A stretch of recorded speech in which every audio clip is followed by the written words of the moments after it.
Hey, what's going on, guys? The Horror Man back with a random wrestling review of WWF In Your House 7. Good Friends, Better Enemies.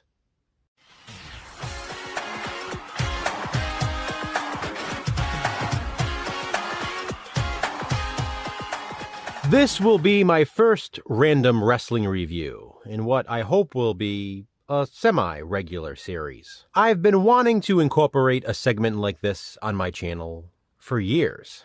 I had even filmed a few videos in the past for it, but just never uploaded them. Those are deleted at this point, but I decided to start from scratch. These wrestling reviews will be in no particular order.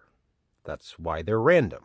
And of course, because my collection is the star of my channel, I will only be reviewing events I actually own on physical media. For this first random wrestling review, I decided to go with one that no one ever talks about. It has a special place for me, though. In Your House 7.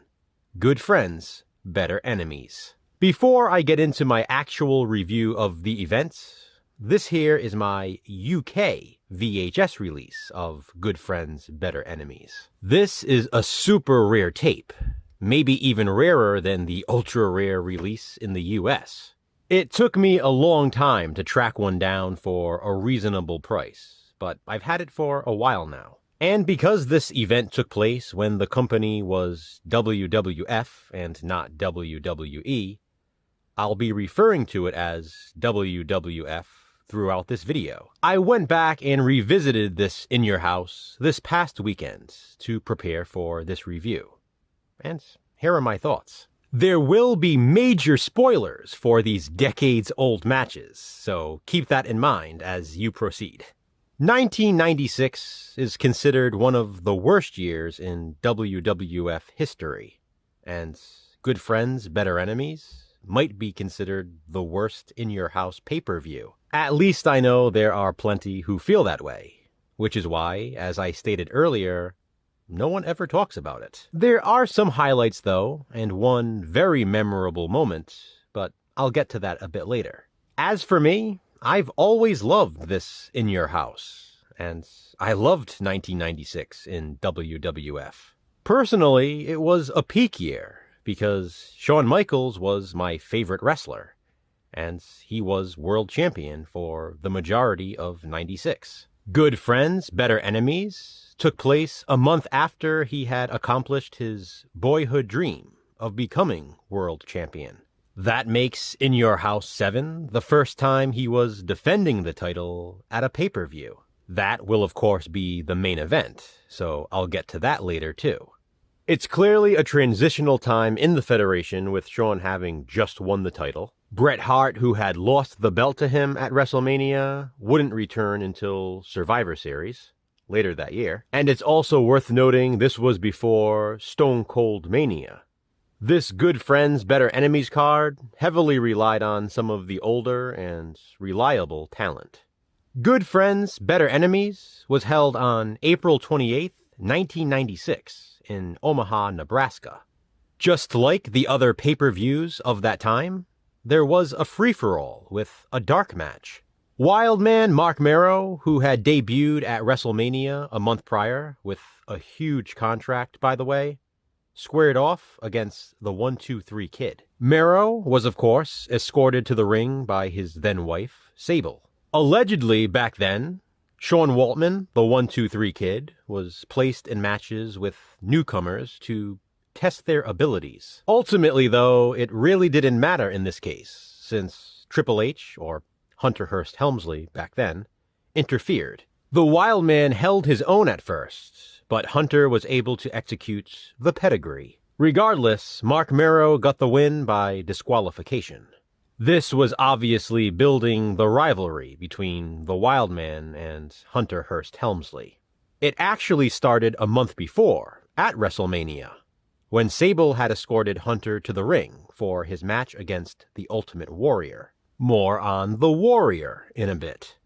The free-for-all ends, and we get that awesomely nostalgic World Wrestling Federation over 50 years of sports entertainment.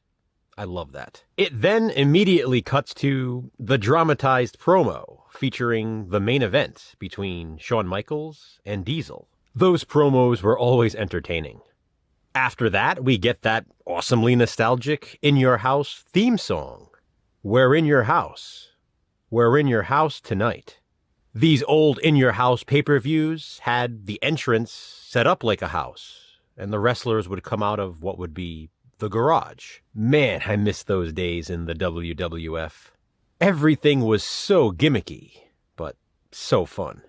McMahon welcomes us as viewers along with this capacity crowd, as he always did. He has high energy here. Jerry the King Lawler is his commentary partner, and the two always made a great pair. Before the first match even began, I noticed a guy in the crowd wearing a Drew Bledsoe jersey, so he's a Patriots fan, like me. I thought that was pretty cool, considering this was Nebraska. I wonder if he's actually from New England or if he lived there. Either way, I noticed him immediately.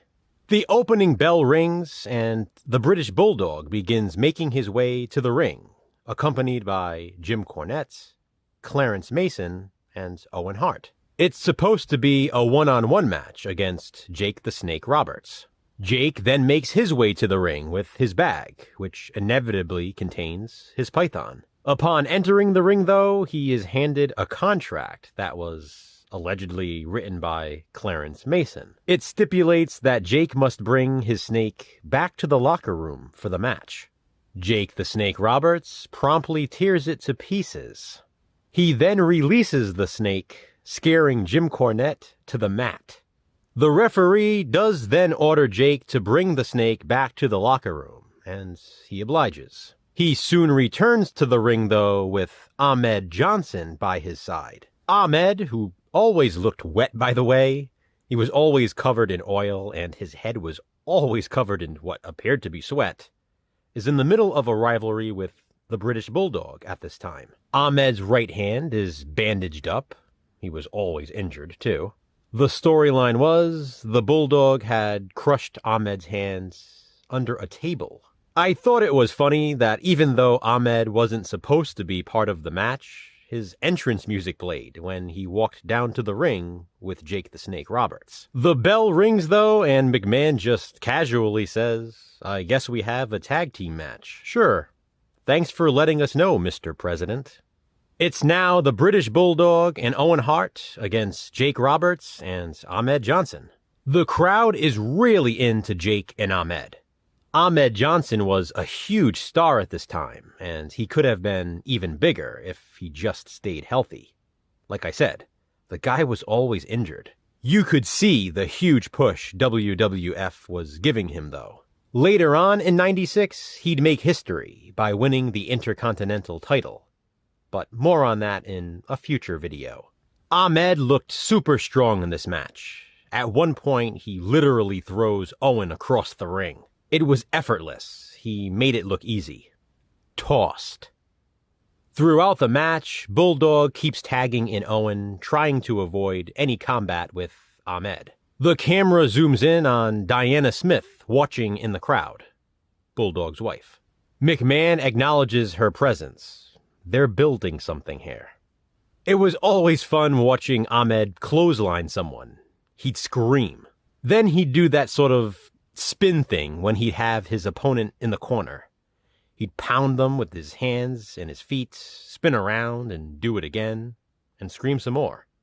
He did this to Owen at one point in the match. Whenever Jake the Snake is in the ring, the crowd chants DDT, wanting to see his classic finishing move. In response to this, Jerry the King Lawler calls the Nebraska crowd Cornhuskers. He then tells McMahon, "If idiots could fly, this place would be an airport." Classic King. The match finally concludes when the British Bulldog uses Jim Cornette's tennis racket. With the referee distracted on the other side of the ring, he hits Jake in the knee with it and then forces him to submit. It's a typical finish for a match like this, involving the British Bulldog and Owen Hart. Ahmed comforts Jake Roberts in the ring as the Bulldog and Owen make their way back to the locker rooms. Next, Vince McMahon promotes the Superstar line. Remember that 900 number? It was $1.49 per minute in the US and $1.99 in Canada. The promo shows Mark Mero with Sable on one line and the 1-2-3 Kid on another. The ploy was you could call up and speak to the winners and losers of each match. Next up is the Intercontinental Championship match, with Goldust defending his title against the Ultimate Warrior. The Warrior had wrestled, if you could call it that, his first match back at WrestleMania. Apparently, his popularity was enough to already give him a title shot. Goldust had recently regained his title back from Savio Vega. Goldust enters the arena with Marlena and a bodyguard. I gotta say, he had one of the best entrances back then. Not since Matt Osborne's Doink the Clown had we seen a gimmick that should not have worked so well. Dustin really knew how to captivate the audience, and he really pulled it off. As he made his way to the ring, McMahon and Jerry Lawler mention that his knee is wrapped up. I do believe this wasn't kayfabe, and he was actually injured at the time. That makes a lot more sense when you see what the match becomes. It's also interesting that Goldust, as the champion, enters the ring first. Typically, the challenger would be first to arrive. In this case, though, it's the Ultimate Warrior, so they milk it for everything they can. As soon as the Warrior's music hits, McMahon's voice completely changes. He sounds so energetically giddy. We then bear witness to one of the longest entrances ever. The Ultimate Warrior runs to the ring, but once he's in there, the music just goes on and on until the song ends. There are pyrotechnics and lights, and the Warrior uses all of that ultimate energy in the entrance. It doesn't matter though, because this match will not be taking place. Instead, Goldust stays outside of the ring as the bell rings, and then grabs Marlena and attempts to head back to the locker room. On the way, though, Marlena drops her cigar, and as the Warrior is following them out, he picks it up and starts smoking it. It was around this point when King says to Vince, "I wish Edward Scissorhands would get a hold of Warrior's hair. Not Scissorhands, Scissors Hand." The Ultimate Warrior takes Goldust's director's chair, robe, and wig, and sits on the chair in the center of the ring. He also continues smoking Marlena's cigar. This forces Goldust back to the ringside area, where he grabs a microphone. Speaking into it, he threatens to kiss each and every audience member if they don't shut up. Goldust finally enters the ring, where the Ultimate Warrior surprisingly puts Goldust's robe on him. McMahon and Lawler express their surprise at the gesture. Goldust then sits in his chair in the middle of the ring, while Marlena and the Warrior share the cigar. Goldust, of course, takes it too far, though, and extends his hand toward the Ultimate Warrior. He's expecting a kiss, but instead the Warrior burns Goldust's hand with the cigar. This causes Goldust and Marlena to flee the ring, and Goldust is counted out. The Ultimate Warrior's music plays, and he's announced the winner by countout. But of course, the title doesn't change hands. Warrior begins chasing Goldust's bodyguard around the ring. Remember him? He didn't do much this whole time. The two fight for a bit in the ring before the Warrior ultimately slams him. The bell rings multiple times as if that's going to somehow stop them. I always used to laugh at that too. The Ultimate Warrior then puts on the bodyguard's hat as he does his infamous turnbuckle celebrations. Clearly, Goldust really was injured, hence why there was no match. Doc Hendricks is in the locker room area, where the British Bulldog is apparently livid. Bulldog is trying to get into Shawn Michaels' locker room, and Hendricks claims it has something to do with Diana. They're continuing to build that story. The next match is super significant, since it's the last televised appearance of Razor Ramon in WWF before he went to WCW. His farewell fight is against Vader. What a presence Scott Hall has. he was just so cool. The crowd loved him. They roared. As the wrestlers make their way to the ring, McMahon now promotes the America Online WWF Superstar Chat Room. Oh, what a time in history this was. I should mention, I think of this match often. I find it extremely underrated. It's a shame, especially being Razor's last televised match. It's a very competitive match too, and there are multiple momentum shifts. At one point, Razor clotheslines Vader over the top rope, literally knocking his mask right off. Later on, Razor kicks out of the Vader Bomb, which is a big deal.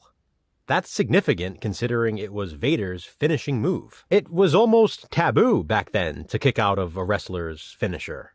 In this match, and just about every other match, McMahon did his classic, 1, 2, and ain't got him. No, he didn't. Such enthusiasm. No, Vince. No, he didn't.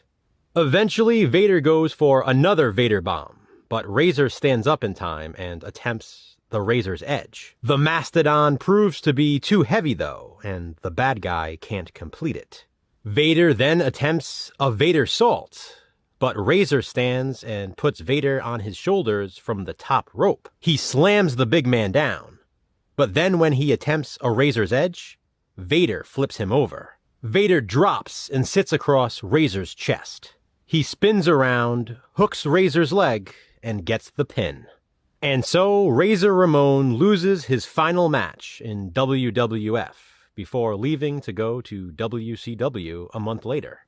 I will say this though, at the end of the match, Vince McMahon did a great job of praising Razor. He specifically says he took Vader to limits never seen before. It was a nice farewell, I think.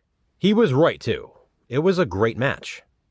As Vader is celebrating his victory, Doc Hendricks comes down to the ringside to inform him that Gorilla Monsoon has scheduled his match against Yokozuna at the next In Your House. The Vader-Yokozuna rivalry had already been established at this point. It's sad to think that 5 of the 8 wrestlers involved in those first 3 matches have passed away since. Rest in peace to all of them. We are then taken to another America Online promo backstage, with The Undertaker standing over Paul Bearer, who seems to be on a computer in a chat room. Then Todd Pettengill, who was awesome by the way, promotes some shirts and hats. The penultimate match before the main event is for the Tag Team Championship. The Body Donnas, with Sonny, will be defending their titles against the Godwins. Sonny was an absolute star at this point, and many could argue she was the most popular person in the WWF. Phineas is immediately distracted by her, but who wasn't? These two teams wrestled a lot of matches against each other, and this was just as good as any. In the end, the Body Donnas did their thing and swapped out while the ref was distracted. I always found it funny. It's not even like Chris Candido and Tom Pritchard were actual twins, but they always got away with it. Zip rolled up Henry Godwin for the 1, 2, 3, and the Body Donnas retained their titles. Rest in peace to Chris Candido as well, by the way. And also hoping the best for Sonny, who has made some poor life decisions since leaving the WWF. At this time, the Body Donnas were my favorite tag team.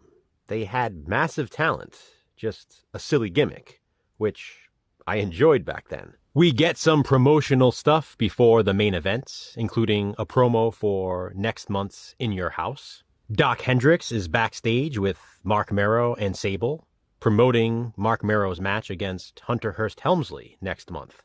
Vince McMahon then lets everyone at home know about a huge opportunity. The first 2,500 people to send in a copy of their cable bill as a proof of purchase of the pay-per-view will win 5 minutes of free long-distance phone calls on a calling card. Like I said, what a time in history. The cards were kind of cool though. They had images of popular wrestlers and Sonny on them. As a matter of fact, I think I had the Sonny card, and I'm not sure how I got it. Okay, we've finally reached the main event. The no-holds-barred match for the WWF Championship. The Heartbreak Kid Shawn Michaels defending his title against Big Daddy Cool Diesel. First, we of course get a promo showing the evolution of their relationship and why they were good friends, but better enemies. At one point before the match begins, Nash is sporting a colorful 90s windbreaker and talking shit. That's kind of funny. This match would also be Diesel's last televised appearance in the WWF before heading over to WCW. Of course, the internet was far different back then, and no one really knew at the time. If they did, it would sort of spoil the result, right? Vince and Jerry keep pushing the whole no-holds-barred thing, and the King makes it clear that Shawn has never beaten Diesel. Big Daddy Cool enters the ring first to a pretty good crowd reaction. Meanwhile, HBK is backstage with Jose Lothario, his mentor. In the ring, during his entrance, Diesel rips off his vest and throws it at McMahon's head at the announce table. Shawn comes out with his always flashy entrance. I loved him as champion. And the match begins. With this being a no-holds-barred match, anything goes. Early on, HBK rips off one of the Spanish announcer's boots and uses it as a weapon. Soon after, Diesel starts choking the referee with his wrist tape and then steals the ref's belt. He proceeds to use the belt to whip Shawn Michaels. He then wraps it around the champion's throat and hangs him over the top rope with it. Jerry the King Lawler jokes, "Hang in there, Shawn," and starts laughing maniacally. Throughout the whole match, McMahon really tries to make it sound worse than it is. He even screams at Shawn, "Let it be over." He seems to imply Michaels is taking too much punishment and should just let Diesel win the title. Of course, we know that's not gonna happen. This eventually leads to the most famous moment in this pay-per-view. Maurice Mad Dog Vachon is sitting in the audience. Diesel walks over to him, grabs him by the throat, throws him to the ground, and rips off his prosthetic leg. He then returns to the ring, wielding that prosthetic leg as a weapon. What's cool about this sequence is apparently it was all Mad Dog's idea. It ended up being pretty much the only thing people remember about this In Your House. Just moments later, HBK is able to hit sweet chin music on Diesel and pins him to retain his title. Now, what's really wild is as Shawn is celebrating his victory in the ring, you can read his lips. McMahon is talking a mile a minute over him as the show is coming to an end, but you can see that Shawn is calling out the British Bulldog. Again, more story building for the next pay-per-view. If you watch Shawn's mouth closely before it cuts away, you can clearly see he says, "I fucked your wife." Wow, they went there. I guess you could call it a precursor to the Attitude Era. And that's it, guys. That's WWF In Your House 7. Good friends, better enemies. Overall, and I know I'm in the minority here, I really like this event. I know there was nothing too special about it, other than the farewell tour for Scott Hall and Kevin Nash, but it does have a special place in my heart, mainly for nostalgia, I guess. It's an event that I think deserves at least a little more attention. I guess a big part of it are the names on the card as opposed to the actual matches. In Your House 7 featured a lot of my favorites of the time. If I had to choose a favorite match, it would probably be that Razor Ramon versus Vader that I think about often. Did you watch In Your House, Good Friends, Better Enemies? If so, what do you think of it? Comment below and let me know. More importantly though, please let me know what you think of this series of random wrestling reviews. Should I do more of them, or should this just be one and done? It's something new to my channel. I know I usually focus on horror and movies, but I also know a lot of horror and movie fans are also wrestling fans. These definitely won't be weekly videos. Obviously, this took a lot of time between rewatching the pay-per-view and filming this review. But if you find this is something you enjoy, I would definitely be willing to do more of them. And if you have any suggestions about specific events you'd like for me to review, list them in the comment section as well. Thanks so much for watching, guys. Hit that thumbs up and be kind. Subscribe.